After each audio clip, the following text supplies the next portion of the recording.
What if America never gained its independence? Not in 1776. Not later.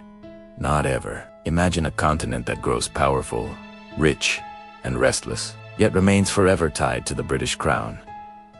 From the very beginning, history takes a sharp, unfamiliar turn.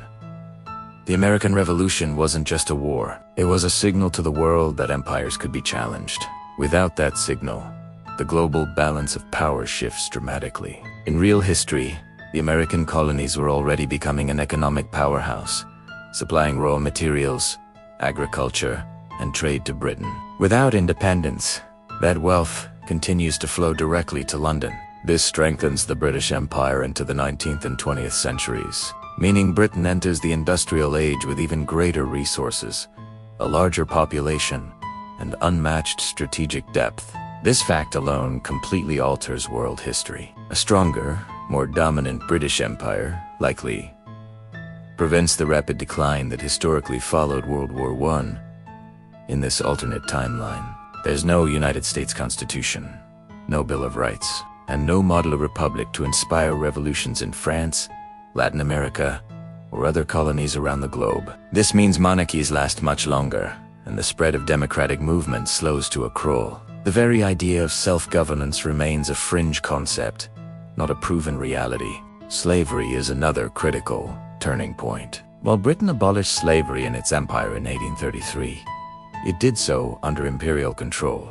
This means emancipation in North America would be imposed from London, not fought over internally. There would be no American Civil War, number 600,000 deaths, but also no Reconstruction. There would be no constitutional amendments guaranteeing citizenship and voting rights. Racial equality would be delayed, uneven, and governed by distant imperial policy rather than a brutal domestic struggle for freedom and identity. Culturally, America develops in a completely different way. Without independence, there is no uniquely American political identity. There is no presidency, no federal system, no Supreme Court. Instead, the colonies are run by royal governors and local parliaments loyal to the crown, with laws shaped by British interests, not American needs. Taxation continues without meaningful representation, and deep-seated resentment simmers for generations, always bubbling just beneath the surface of imperial control. Technologically and economically, the colonies still industrialize, but that innovation serves the empire, not a national ambition. Railroads, ports, and factories are built to extract resources and export them back to Britain, not to unify a vast continent and expand westward. The concept of manifest destiny as we know it simply doesn't exist. Indigenous displacement still occurs, but it happens under a slower, more regulated, yet no less brutal imperial administration. The great global wars of the 20th century change completely.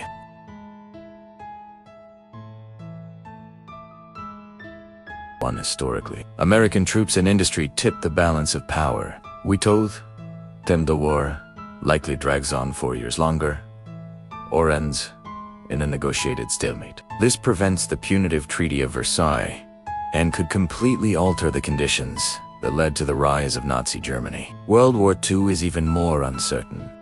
Without American industrial and military power, Britain stands alone for far longer against the Axis forces. Victory, which seems so hard-won in our timeline, becomes far from guaranteed. The atomic bomb is also unlikely to be developed at the same scale or speed. The Manhattan Project required immense American resources, centralized authority, and a desperate sense of urgency. Without it, nuclear weapons might arrive much later, or be developed by entirely different powers, changing the Cold War forever. Our modern world would feel deeply unfamiliar. There would be no Hollywood shaping global culture, no Silicon Valley driving technological revolutions, no American-led internet economy. English would still be a dominant language, but it would be flavored by British norms and idioms rather than American slang and influence. Rock and roll, jazz, hip-hop. These uniquely American art forms might never have emerged in the same way. Daily life inside this imperial America is more hierarchical. Class divisions are sharper, social mobility is much lower, and loyalty to the crown is enforced through law and tradition. Think less of the American dream and more of a rigid, class-based society. Yet, beneath the surface of this enforced loyalty, a uniquely American identity still tries to emerge, a spirit of rebellion and innovation, suppressed but persistent, always waiting for a chance to break free. But perhaps the most chilling realization of this alternate world is this: without American independence, the idea that ordinary people can overthrow an empire and govern themselves might never fully take root. The modern world, shaped by revolutions, rights movements, and democratic ideals, would be a quieter, more obedient, and far less free place. Not because tyranny would be louder, but because resistance was never proven to be possible on such a grand scale. The spark that lit the flame of modern liberty would have been extinguished before it ever truly burned. Thanks for watching. If you enjoy exploring these alternate histories, make sure to subscribe and follow for more.